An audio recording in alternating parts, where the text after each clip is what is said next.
Ready start. गैर निष्पादित संपत्तियां और फंसे हुए कर्जों का बढ़ता बोझ अनेक बैंकों के मूल्य में कमी तथा प्रबंधन से जुड़ी समस्याओं के कारण बैंकिंग प्रणाली में ठोस सुधारों की आवश्यकता लंबे समय से महसूस की जा रही है। इस स्थिति को सुधारने के लिए केंद्र सरकार ने सार्वजनिक क्षेत्र के बैंकों को पुनर्गठित करने की प्रक्रिया शुरू कर दी है। इसी क्रम में अर्थव्यवस्था को गति देने के उद्देश्य से वित्त मंत्री निर्मला सीतारमण ने वर्ष 2019 में घोषणा की कि भारत सरकार के स्वामित्व वाले 10 बैंकों का 4 तत्कालीन बड़े बैंकों में विलय कर दिया जाएगा। बैंक विलय संबंधी इस निर्णय के पश्चात देश में सार्वजनिक बैंकों की कुल संख्या 18 से घटकर 12 रह जाएगी। यह प्रक्रिया 1 अप्रैल 2020 से प्रभावी हो गई है। भारत में बैंकों का विलय कोई नई प्रक्रिया नहीं है, बल्कि देश में इसका एक लंबा इतिहास रहा है। बैंकों के विलय की प्रक्रिया को समय समय पर देश और विदेश में बैंकिंग प्रणाली में सुधार हेतु अपनाया जाता रहा है। भारत में आधुनिक बैंकिंग की शुरुआत ब्रिटिश राज में हुई। 19वीं शताब्दी के आरंभ में ब्रिटिश ईस्ट इंडिया कंपनी ने 3 बैंकों की शुरुआत की। बैंक ऑफ बंगाल 1809 में, बैंक ऑफ बॉम्बे 1840 में तथा बैंक ऑफ मद्रास 1843 में।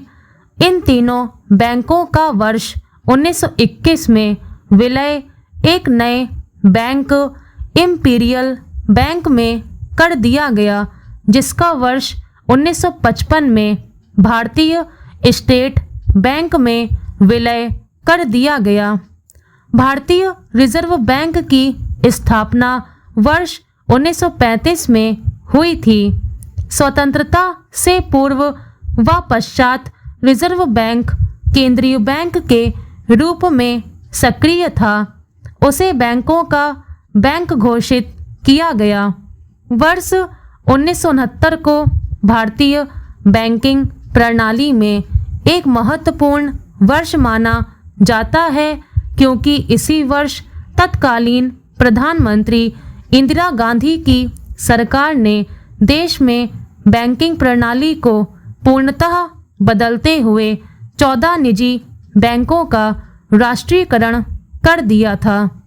फिर वर्ष 1980 में भी देश के 6 निजी बैंकों का राष्ट्रीयकरण किया गया। विलय के संबंध में वर्ष 1991 में गठित यह सुझाव दिया गया था कि भारत के बदलते आर्थिक परिदृश्य को ध्यान में रखते हुए देश में कुछ मजबूत सार्वजनिक क्षेत्र के बैंक होने चाहिए। सार्वजनिक क्षेत्र के बैंकों के विलय को लेकर पिछले 10-15 वर्षों के दौरान कई समितियां गठित हुईं, लेकिन किसी के भी सुझावों पर अमल नहीं हो पाया।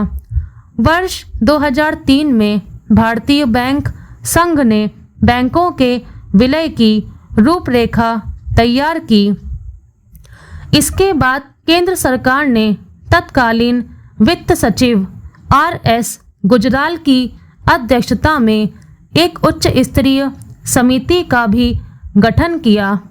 इस समिति ने सार्वजनिक क्षेत्र के सभी बैंकों को मिलाकर 7 बड़े बैंक बनाने की सिफारिश की। उसके बाद प्रधानमंत्री श्री नरेंद्र मोदी की अध्यक्षता में केंद्रीय मंत्रिमंडल ने अल्टरनेटिव मैकेनिज्म के माध्यम से सार्वजनिक क्षेत्र के बैंकों के विलय को सैद्धांतिक रूप से मंजूरी प्रदान की। एक लंबे समय के बाद मई 2016 में इस संबंध में प्रभावी कार्यवाही प्रारंभ हुई तथा 6 बैंकों के भारतीय स्टेट बैंक में विलय की घोषणा की गई। वर्ष 2017 में स्टेट बैंक ऑफ इंडिया के 5 सहयोगी बैंकों का भारतीय स्टेट बैंक में विलय कर दिया गया। इसके पश्चात 2018 में ही 3 और बैंकों के विलय का ऐलान किया गया। इन बैंकों में देना बैंक और विजया बैंक का विलय बैंक ऑफ बड़ौदा में किया गया। 1 अप्रैल 2020 को 10 बैंकों का विलय 4 बड़े बैंकों में किया गया। स्टॉप।